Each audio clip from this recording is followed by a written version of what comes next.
kita belajar lagi di Matematika 7 kelas 10. Nah, kali ini kita akan persiapan penilaian akhir semester atau PAS atau UAS, ujian akhir semester. Nah, tapi sebelumnya kita bahas dulu tentang PS minggu depan. Oke, jumlah soalnya adalah 20 soal pilihan berganda, dan sama seperti PTS kemarin harus pakai cara penyelesaian untuk masing-masing soal. Dan topiknya itu diambil dari bab 5. Yang pertama tentang relasi, kemudian fungsi dan fungsi kuadrat, sifat-sifat fungsi kuadrat. Oke, hari ini kita akan coba membahas beberapa soal yang nanti menjadi kisi-kisi dalam ujian nanti. Oke. Nah, soal yang pertama adalah diketahui relasi R itu 1,3, 5,10, 1,9, 3,6, 5,7 dan 1,6. Oke, pertanyaannya adalah domain dari R adalah, range dari R adalah, jadi pertanyaan pertama domain dari relasi tersebut, kemudian range dari relasi tersebut. Oke, sebelum kita mulai menjawabnya, kita lihat dulu pengertian dari domain. Domain itu adalah daerah asal, sedangkan range adalah daerah hasil. Oke, nah kalau misalnya kita punya relasi R terdiri dari 1,3, satunya itu adalah asalnya atau domain, 3-nya adalah range-nya atau hasilnya. Oke, nah berarti seperti 3,6, berarti domainnya adalah 3, kemudian range-nya adalah 6. Berarti kita bisa buat domainnya, atau kita bisa simbolkan sebagai AR. Oke, AR itu sama dengan apa saja domainnya? Ada 1, kemudian 5, 1, 3, 5, 1. Berarti kita urutkan jadi 1, 3, dan 5. Itulah domainnya 1, 3, 5. Oke. Kemudian range-nya itu disingkat sebagai HR, hasil. Oke, ingat aja H itu asal, H itu hasil, terdiri dari apa saja? Ada 3, 10, 9, 6, 7 dan 6. Oke, kalau kita urutkan berarti dari paling kecil 3, kemudian ada 6, kemudian 7, 9 dan 10. Oke, itulah hasilnya. Jadi domainnya 1, 3 dan 5. Hasilnya adalah 3, 6, 7, 9 dan 10. Oke, itu dia soal nomor 1. Kita lanjut ke soal nomor 2. Oke, soal nomor 2. Soal nomor 2 diketahui himpunan A terdiri dari A, B, C, D, E dan himpunan B terdiri dari 1, 3, 4. Maka berapa banyak pemetaan terjadi dari A ke B, kemudian berapa banyak pemetaan terjadi dari himpunan B ke A. Oke. Nah, kalau kita lihat di sini jumlah anggota himpunannya, himpunan A atau NA itu sama dengan ada berapa anggota? Ada 5. Kemudian anggota himpunan B itu ada 4. Nah, dan pemetaan terjadi di sini, fungsi yang terjadi adalah jenis fungsi onto, di mana fungsi B itu bisa bercabang dia artinya pemetaannya. Oke. Nah, sekarang kita akan coba menjawabnya karena ada fungsi ini adalah termasuk dalam fungsi onto. Berarti rumusnya kalau misalnya N dari A ke B itu adalah NB pangkat NA. Jadi anggota himpunan B dipangkatkan dengan anggota himpunan A. Kalau dia kebalikannya B ke A, berarti N A dipangkatkan dengan N B. Oke. Nah, sekarang kita jawab yang pertama dulu. N A ke B. Berarti tadi apa rumusnya? N B pangkat N A. Berarti sama dengan NB nya berapa? B nya ada 4 pangkat anggota himpunan A 5. Berarti 4 pangkat 5 sama dengan 1024. Oke. Nah, untuk pertanyaan keduanya, N B ke A. Oke. Berarti N A pangkat N B. NA nya berapa? 5 pangkat 4 sama dengan 5 pangkat 4 berapa? Sama dengan 625. Oke, itu dia jawabannya. Soal nomor 3. Fungsi F di mana R dipetakan ke R merupakan fungsi one adalah apakah fx x kuadrat, apa fx x pangkat 4, apakah mutlak x atau 2x tambah 1 atau mutlak 2x tambah 1. Oke? Nah, sekarang kita akan lihat dulu pengertian fungsi one. Fungsi one adalah di mana setiap domainnya itu harus dipetakan dan range-nya atau kodomainnya tidak ada yang bercabang, ya. Jadi range-nya itu harus selalu berbeda. Range harus selalu berbeda dan domainnya itu juga harus berbeda. Itu kata kuncinya, ya. Nah, karena kalau dia ada yang sama berarti dia ada bercabang, sedangkan syarat fungsi one adalah tidak ada yang bercabang. Oke? Nah, apakah baik itu di range-nya atau di domainnya tidak ada yang bercabang. Jadi semuanya satu garis semua. Oke? Nah, sekarang kita lihat dulu yang A-nya. Untuk x, jika fx sama dengan x pangkat 6, apakah ini ada domain yang bercabang atau range yang bercabang? Oke, kita cek dulu ya. Kalau misalnya kita masukkan f dengan x yang sama dengan 1, berarti jawabannya berapa? 1 pangkat 6 sama dengan 1. F min 1 pangkat 6 sama dengan berapa? Sama dengan 1. Nah, kita lihat di sini. Berarti ada dua range yang sama, yaitu ketika x sama dengan 1 dan x sama dengan min 1, itu hasilnya sama. Berarti untuk x pangkat 6 itu bukan termasuk fungsi one karena ada yang dia hasilnya sama. Untuk x sama dengan 1 dan x sama min 1, atau x sama dengan 2 dan x sama min 2. Jadi ada yang sama, jadi domainnya bercabang. Oke? Untuk fx sama x pangkat 4, kita tes lagi ya. Kita coba x nya sama dengan 1. F1 sama dengan 1 pangkat 4 sama dengan 1. Kemudian f min 1 sama dengan min 1 pangkat 4 sama dengan tetap 1. Berarti sama, ada range yang sama. Berarti dia bukan termasuk fungsi one. Oke? Sekarang kita coba mutlak. Kalau dia mutlak,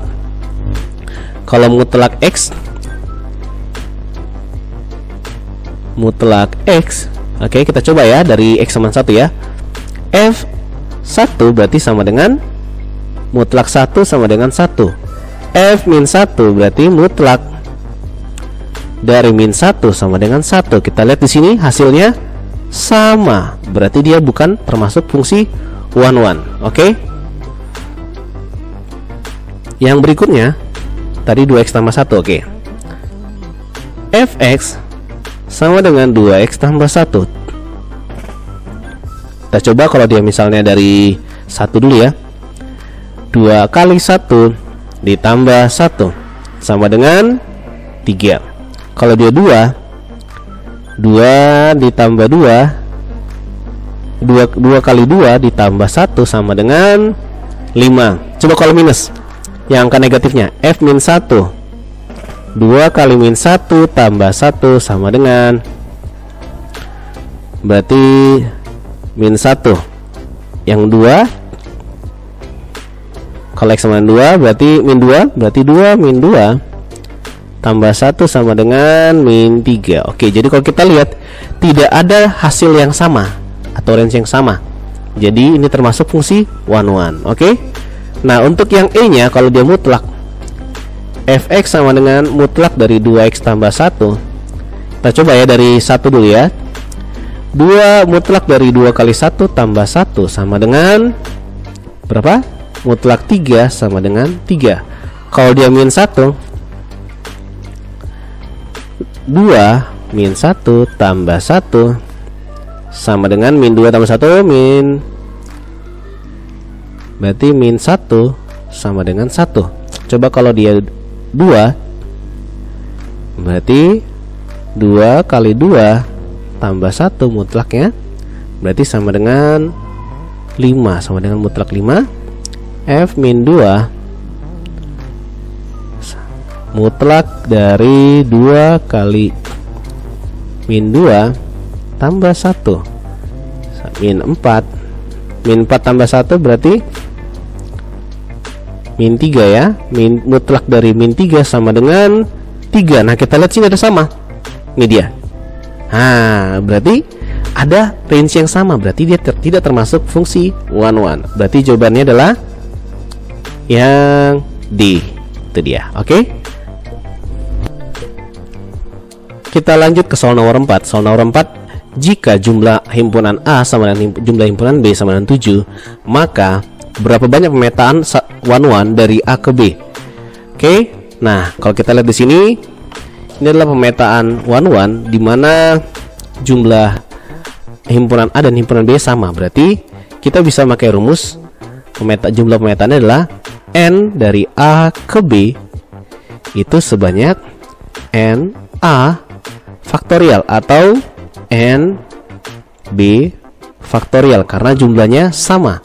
Oke, masih ingat faktorial? Kalau misalnya 3 faktorial itu artinya 3 kali 2 kali 1. Kalau 4 faktorial 4 kali 3 kali 2 kali 1. Oke. Nah, berarti di sini N-nya berapa? 7. Berarti N dari A ke B itu sama dengan 7 faktorial. Itu berarti sama dengan 7 kali 6 kali 5 kali 4 kali 3 kali 2 kali 1. Oke. Jawabannya sama dengan 5040 pemetaan. Oke, bisa? Oke, kita lanjut ke soal berikutnya. Oke, soal yang kelima. Soal berikutnya, jika fungsi x3 sama dengan 3x kuadrat dikurang 4x kurang 5, maka nilai fungsi dengan x sama dengan 3 adalah, oke, kita jawab. Berarti tinggal kita masukkan nilai x-nya, ya kan? Semua x diganti dengan angka 3. Berarti F3 sama dengan 3 kali 3 pangkat 2 dikurang 4 kali 3 dikurang 5. Berarti sama dengan 3 kali 3 kuadrat. Berarti 3 pangkat 3 berarti 27. Oke. Dikurang 12 kurang 5. 27 kurang 12 berarti jawabannya ini 15.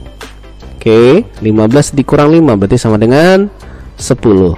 Oke, bisa? Lanjut ke soal berikutnya. Soal yang keenam, diketahui fungsi f adalah fungsi linier dengan f dengan x sama dengan 1 jika f sama dengan 1 dihasilkan min 2 dan x sama dengan min 2 dihasilkan 1, dan jika fungsi dipetakan terhadap x itu hasilnya 1,5. Nah, berapa nilai x-nya supaya dia nilai fungsinya adalah 1,5?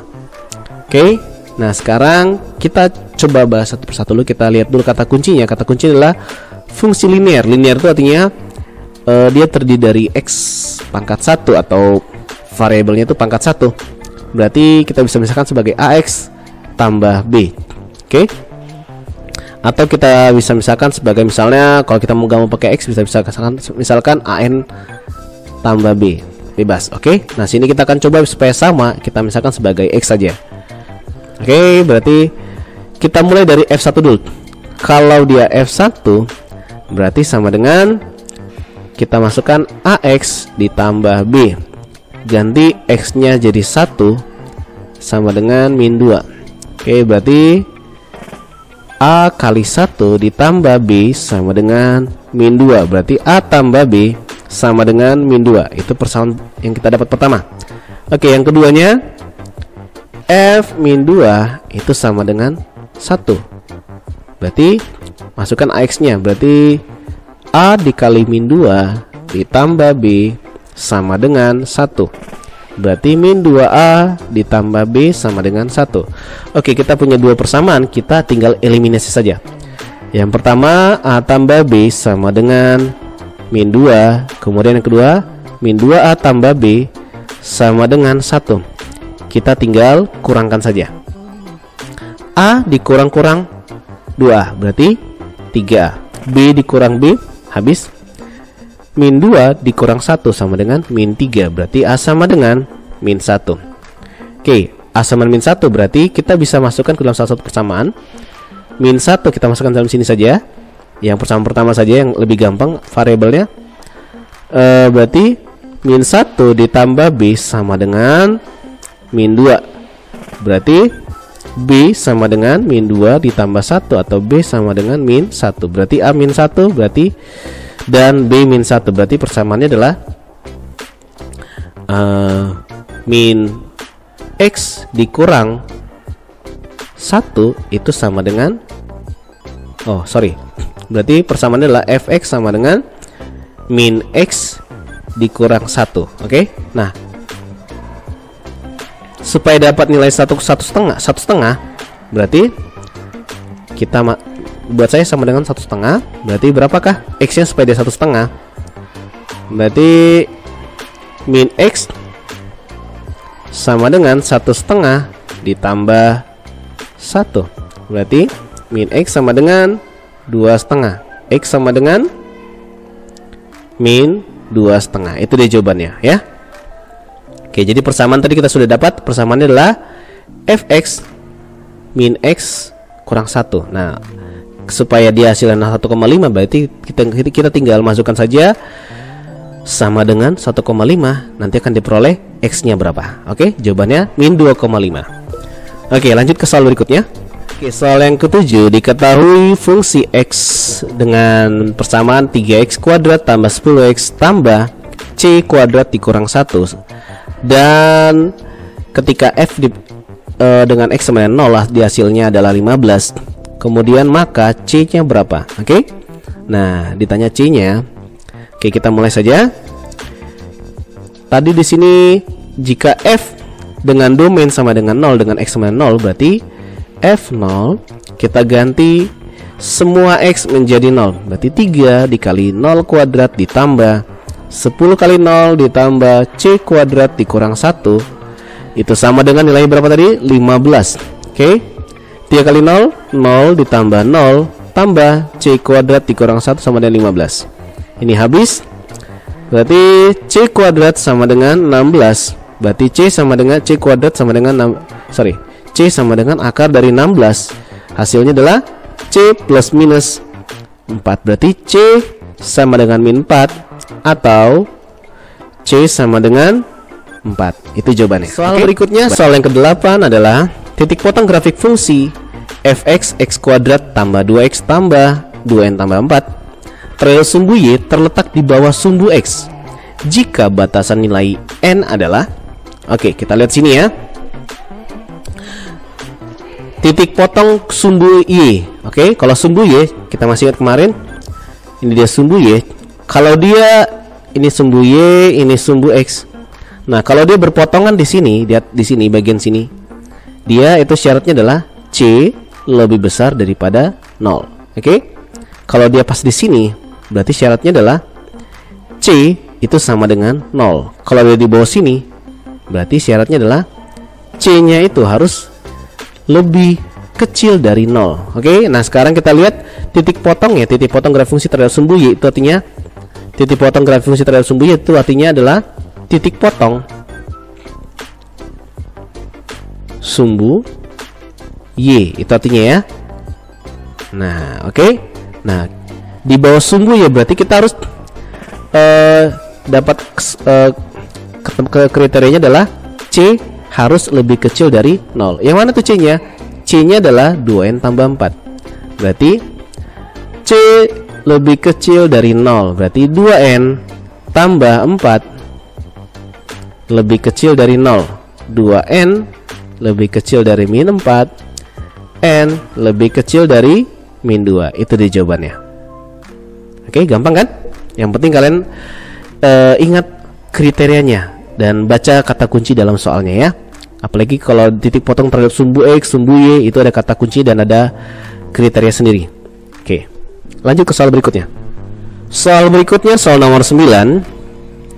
Agar fungsi fx yang dengan persamaan x kuadrat tambah 4x tambah n selalu memotong sumbu di dua titik yang berbeda. Nah, maka batasan nilai n adalah, oke. Nah, kita lihat sama seperti soal sebelumnya. Kata kuncinya adalah selalu memotong sumbu X di dua titik. Berarti kita akan bahas tentang titik potong sumbu X. Nah, kalau sumbu X titik potongnya bagaimana kemarin kriterianya? Kalau dia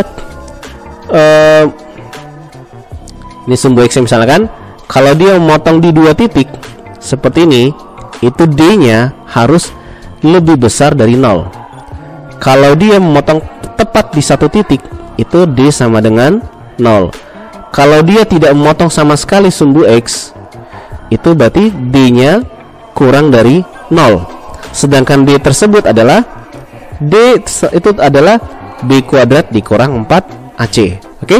Nah, sekarang kita akan cari. Kita lihat di sini 2 titik yang berbeda, berarti D-nya itu lebih besar dari 0. Berarti kita lihat ini A-nya X kuadrat, berarti A-nya sama dengan 1, B-nya sama dengan 4. Kemudian C sama dengan N. Oke, B kuadrat kita masukkan satu persatu. Artinya berarti B kuadrat dikurang 4AC lebih dari 0 karena dia memotong di 2 titik yang berbeda.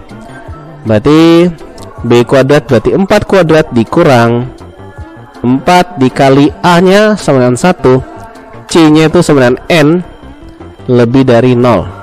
16 dikurang 4N lebih dari 0.